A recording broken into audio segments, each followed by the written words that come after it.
그만 방송 그맘입니다. 우리는 살면서 크고 작은 법적 제재를 경험하곤 합니다. 그런데 과징금, 과태료, 범칙금, 벌금 이 네 가지 용어의 정확한 차이를 알고 계신가요? 모두 국가에 내는 돈이지만 그 성격과 근거 법률이 완전히 다릅니다. 심지어 전과 기록이 남는 것도 있죠. 오늘 이 복잡한 네 가지 제재금과 유사 용어들을 명쾌하게 정리해 드리겠습니다. 예를 들어 마트 앞 도로에서 잠깐 주정차 위반을 했습니다. 며칠 뒤 우편함에 노란 종이가 도착했습니다. 과태료 납부 고지서. 우리는 이때부터 돈을 낸다는 사실 외에 법적인 의미를 구분하지 않기 시작합니다. 하지만 신호 위반 딱지, 담합 기업에 부과된 뉴스 속 금액, 그리고 형사 처벌로 받는 돈은 모두 이름이 다릅니다. 이 용어들은 우리 삶의 행정 질서, 준법 의무, 그리고 범죄의 영역을 구분하는 중요한 키입니다. 왜 이 용어들을 명확히 알아야 할까요? 만약 주차 위반으로 낸 돈이 벌금이라면 당신은 전과 기록이 남게 됩니다. 하지만 사실은 그렇지 않죠. 이 용어의 오용은 불필요한 공포와 법률 상식을 흐리게 합니다. 특히 기업 경영이나 공직 사회에서는 과징금과 과태료의 부과 주체와 목적을 정확히 이해하는 것이 필수입니다. 이제 이 네 가지 제재가 어떻게 우리 삶에 영향을 미치는지 구체적으로 파악해 보겠습니다. 이 네 가지 제재 중 형사처벌,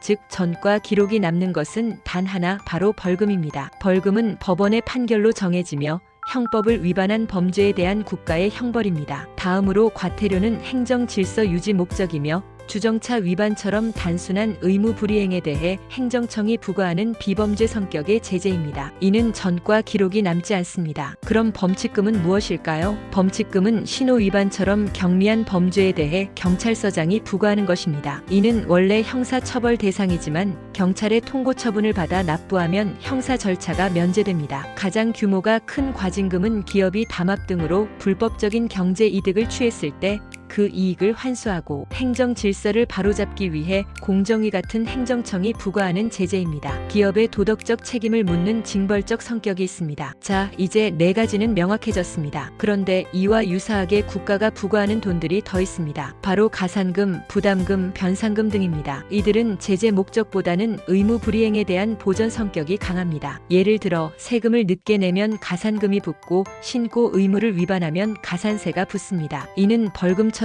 전과가 생기지는 않지만 국가에 대한 의무를 다하지 않은 것에 대한 일종의 이자 및 징벌입니다. 이제 우리는 이 복잡한 용어들의 진짜 성격을 알게 되었습니다. 주정차 위반은 과태료, 신호 위반은 범칙금, 담합은 과징금, 그리고 사기 같은 범죄는 벌금입니다. 전과 여부로 가장 큰 차이를 구분할 수 있습니다. 이 지식은 단순히 돈을 아끼는 것을 넘어섭니다. 우리는 이제 국가의 제재가 어떤 법적 근거와 목적을 가지고 우리를 규제하는지 이해함으로써 자유로운 시민으로서의 권리를 더 정확하게 인식하게 됩니다. 이 용어들의 구분을 통해 우리는 법치사회에서 경미한 실수와 중대한 범죄가 어떻게 다르게 다뤄지는지 알 수 있습니다. 행정청의 행정벌과 법원의 형벌은 완전히 다른 세계입니다. 이제 뉴스에서 어떤 기업이 과징금을 받았다는 소식을 들으면 단순히 벌을 받았다는 것을 넘어 불법 이득이 환수되었구나라고 이해할 수 있습니다. 이것이 바로 법률 지식의 힘입니다. 우리는 단순한 법 규정을 따르는 것을 넘어